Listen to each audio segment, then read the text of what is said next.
coisa feia, mulher. Tu se esconde só porque tem dinheiro. Trouxe não sei quanto pra praia, tem dinheiro e tá se escondendo. É pra não dar nóia, é? Ah, eu chamei vocês não.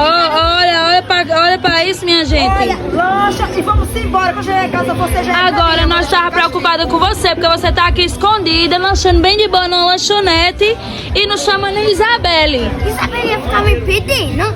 Oxe, mulher, isso é ruim. Tá vendo? Se escondeu de tu pra não te dar, vê se. Tá vendo? Nossa! Ixi. Não, bora, Coca. Tá... Gente, deixa aí nos comentários se Tawane merece vir pra praia na próxima vez. Merece não. Deixa aí, se Tawane ou Julinha, né, Coca? Eu vou trazer Julinha, Coca. É, Tawane ou Julinha. Porque Julinha ficou, mas Tawane veio e tá dando trabalho.